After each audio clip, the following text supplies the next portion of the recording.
This video was made possible by GamersGate.com. Download games anytime, anywhere. Skip it up and that up. What's up, everybody? Rich of Review Tech USA, and before anyone asks, yes, I am absolutely doing news stories tonight. As per request from my Facebook page, let me start from the top here. I just got the EVGA Geforce GTX 780 for the Win Edition. Has 3 gigabytes of GDDR5. I put a picture up on Facebook, and people wanted to know how it is performing. And what I'm going to do is just do 2 quick benchmarks. Probably going to be like a 15-minute video, just so you could see how this card performs. And maybe if your card's getting long in the tooth, and you have these, I'm running the Heaven benchmark. I'm going to run the Resident Evil 6 benchmark. Nothing super special. Maybe you could see, okay, I'm getting this score. Rich's card gets this score. Maybe it's worth it, maybe it's not. Anyway, the specs of my machine, first and foremost, I have a Core i7-3770K. I have 16 gigabytes of GDDR3. DDR3 RAM. I have a gigabyte motherboard, 120 gigabyte SSD drive as my main drive, 6 terabytes of storage. I'm trying to think of anything else special. Obviously, you know my video card, what it is now. It's the GTX GeForce 780 for the Win Edition EVGA. Anything else special? I believe I have a Antec case, and that's pretty much it. Nothing. I mean, it's a good machine. It's just, that's what it is. That's my gaming desktop where I edit videos on, so on and so forth. So the first benchmark we are going to run is the Heaven DirectX 11 benchmark. I am not just doing the stock settings. I have all the settings balls to the wall. The API is obviously DirectX 11. The quality is ultra. Tessellation is extreme.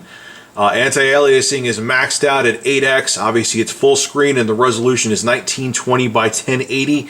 So I'm going to click Run, then click Benchmark, and you could see, you could actually watch the benchmark instead of just seeing numbers. So you see how, if there's any glitching, any artifacting. If there's any spots where the frame rate really drops, which I can tell you right now, spoiler alert, there isn't, except for when it first loads like that. But here we go. Now I'm going to click benchmark. Now it's interesting. Once again, tessellation's at max. That's why the rocks look like that's supposed to be a walkway. Imagine trying to walk on that with the rocks looking like that. I've used this benchmark since 2009, I believe it was, when they first launched DirectX 11. My first card I attempted to use it was a 5770. It wouldn't even work, but I think that was a driver issue. I hated that card with a passion. Like, the first card I ever got it to work on was a 5830. This benchmark ran like a slideshow, and it was painful to watch. That card wasn't a great card either. It's kind of what left a sour taste in my mouth about AMD. Even though I do like their cards a lot now, I think they've made a complete 180. I've built 2 budget rigs that I've sold with a 6770 in them, and they both ran beautifully. So they did a 180 from them, but this is a very punishing benchmark is my point. My 560 Ti I used to have really sludged through this. There was a bunch of parts where it did okay, but there was some scenes where it was like going down to 10 frames, 11 frames a second. So if there's a benchmark out there that could really show what a card can do, it's this one. Right now we're at 67 frames per second. The average frames per second is at 54, which again for this benchmark with everything maxed out is phenomenal. There's a couple scenes. Now this scene is the most painful one, okay? Where the dragon, when you have the tessellation all the way up, this is punishing on cards. And this is the first card I've had, the GTX 780, where it did not go below the 30 frame per second threshold. Listen to me. Very impressed with that.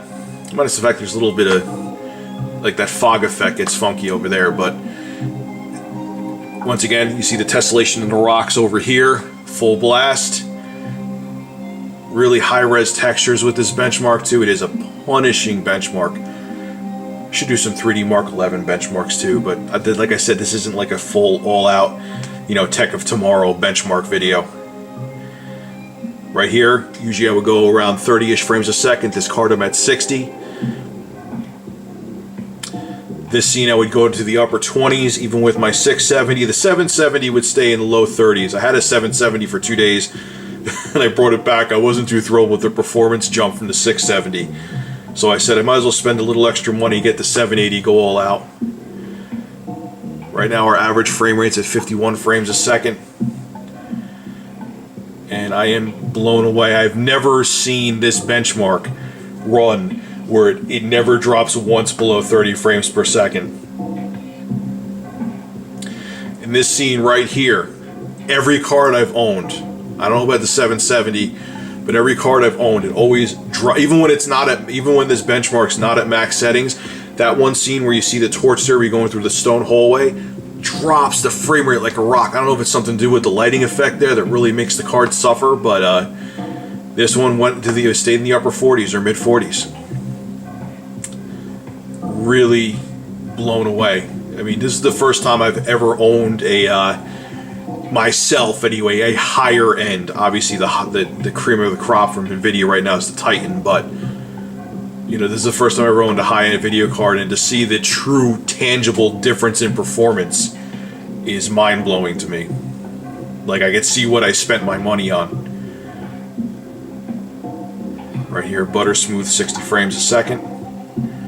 What scene are we at? 3 more scenes to go for this. Alright. God, this is a good-looking engine. I'm surprised that this hasn't caught on more with game developers. I don't know if does anyone use the Unigine engine for any games? Or anything mainstream anyway? I don't think so. Alright, now we get the last scene where it changes from night to day.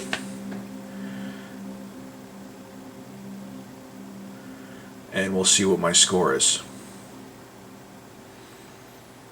Alright, now I had cards where I would have everything on like the average normal settings and get this score. So my average frame rate with everything maxed out in the Heaven benchmark, the very punishing Heaven benchmark, is 56.7 frames per second.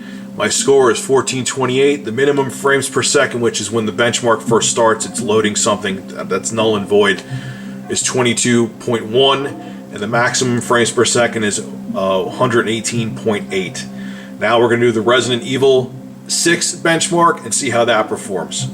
Alright guys, now we're in the Resident Evil 6 benchmark. I'll show you my graphics settings real quick.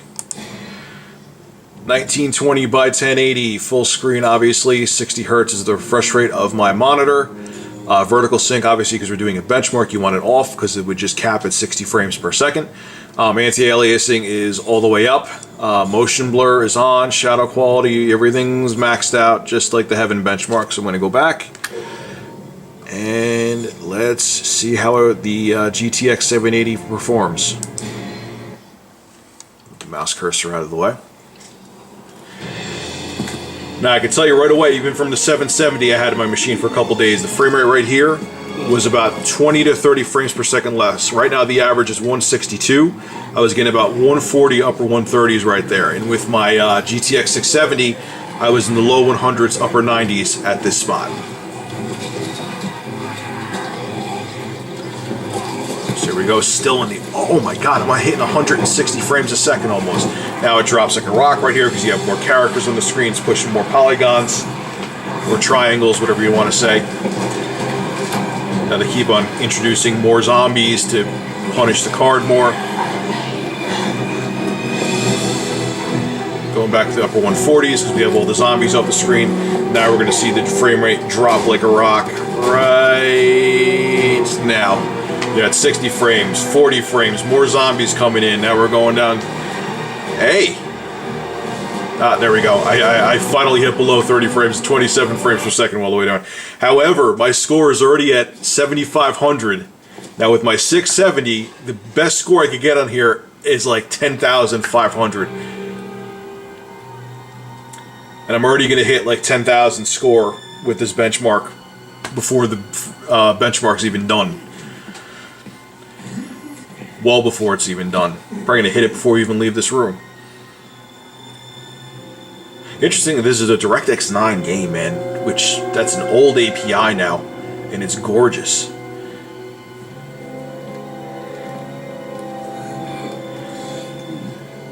Here, I've already passed what the 670 would do. Still a great card, that 670. I sold it to a friend of mine, and he's very happy with it. He's making his machine Battlefield 4 ready, which it'll handle that game just fine. I'm already at 12,000. Let's see if I can hit 14. Come on. Impress me, EVGA. Make me show the money I spent on this card was worth it. Alright, we're at 13. Can I get another 1,000 points to make this card have 2,000 more points than the 770? Let's see. Moment of truth. Now the dude's going to come by raging. And 14,000. Over 2,000 more points on the score than the 770. So there it is, folks. Compare it to the cards you have now. Did you try the Resident Evil 6 benchmark, and are you getting like 11,000, 12,000, and you were thinking about the 780, and you're like, the performance difference isn't worth it, or you're still rocking a 550 Ti and you want to go all out and you want to really get a huge jump. See if it's worth it. This is not a cheap card. It's a $650 card. Are you a huge PC gamer? If you're not, maybe it isn't worth it. No, Capcom, I don't want to see your benchmark again. So alright guys, that was a small, short little benchmark test of my new video card. You can see how it runs for yourself. This is how it performs. Let me know what you think in the comment section below, and if you're interested in getting a GTX 780. Anyway, this is Rich, Review Tech USA. Make sure to rate, comment, favorite, and subscribe. And as always, thank you for supporting my channel. Have a good one.